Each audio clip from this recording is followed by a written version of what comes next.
Hey guys, it's Angry American here at Survival Dispatch. One of the great mysteries in life, I think, for people is how do you sharpen a knife? How do you take care of a blade?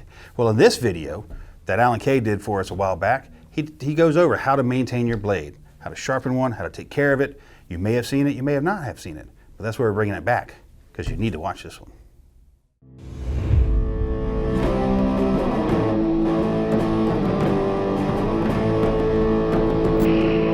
I am Alan Kay, and I'm here with Survival Dispatch. One question that I get a lot is knife sharpening. How do you sharpen your knife? What types of sharpening devices do you use? This is really a hard topic to convey through the means of a video, but we're going to give it a try. So what I like to use is a diamond stone. This is a credit card sized diamond stone, very thin. One of the companies that makes them, I believe the name is Easy Lap, and I think that's where I got this one.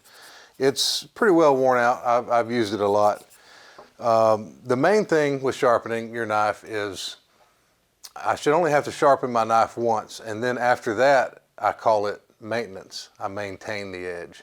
Sharpening the edge is when I get that profile down, I get the angle that I want, and I tend to try to maintain that edge and never let it get to the point where I have to cut a new edge into the blade. Though sometimes that happens. If it suffers damage like a nick or something, you might have to take a file to it. Usually with my kukris and my axes, that's the first thing I do is I take a file and profile that edge down to the desired angle, whatever that is for me. So the way that we're looking at this is two angles are going to meet.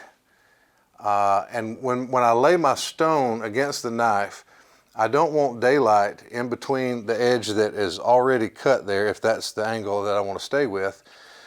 By that I mean if I get too steep like this, I'm just going to round the blade. And if I go here, then I'm cutting the shoulder and I'm not really sharpening the edge of the knife because I can see a gap between the cutting edge and the stone. So what I like to do is get some good light and roll the knife until it just touches the cutting edge of the blade. Now some people do circular motions, some people go away, some people go to, and I have done all three and I've had good results with all three. But the way that I usually default to sharpening a knife is more of a back and forth. So once I get my desired angle, I move the stone back and forth. And then I will slowly work my way up the blade. Okay. And you can see that I'm not scratching up into here. I'm staying pretty much on that bevel that came with the knife as it was initially sharpened. You can also do lighter, longer strokes like this. And the general rule is as the knife gets sharper, because we are removing metal, my pressure becomes less and less. And when I'm bearing down a little more, that's when I realize I need to take more metal off. But as this thing gets sharper, I'm going to use lighter strokes and less pressure. And so what I do is I'll take my fingers and I'll feel going away from the cutting edge on the opposite side.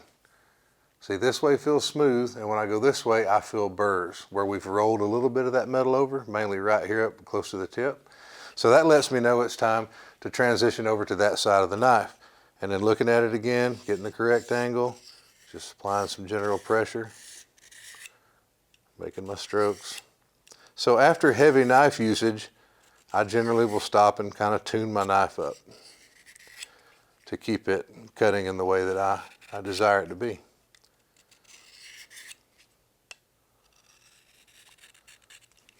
And as it gets sharper, I tend to use just a light sweeping motion back and forth. And you want to keep both sides equal, and by feeling that edge feels about right to me. A little bit of a burr on this side. And there's all types of ways that you can check for sharpness. You know, some people say it should cut paper. Some people say, you know, put it on your thumbnail. Some people shave their arm with it or whatever. But what I like to do is to touch it against my skin and apply a little bit of pressure. And you'll see that it's rolling the skin up. I barely touched it and it has left that raised skin. Not to the point I'm bleeding, but just it kind of pulls up the top layer. That's plenty sharp. If it will do that with almost no pressure, then it's sharp enough for my purposes. And if it will do that, it will also shave cut paper and all of those other litmus tests that we talk about. So that's it in a nutshell. The reason that I prefer these types of stones is they're thin, and that enables me to carry it with me so that I can maintain my edge in the field. And I try to do that regularly enough that my knife doesn't require a file or a reprofiling of the edge. And the knife that I use here is a Benchmade Griptilian. It's kind of become my everyday carry. I really like the axis lock, really, really strong, good grip, and when your hand is closed, there's enough sticking out that I have an impact weapon. So I really like that. Hope you enjoyed the video. If you have any questions or comments, leave them below. We'll see you next time.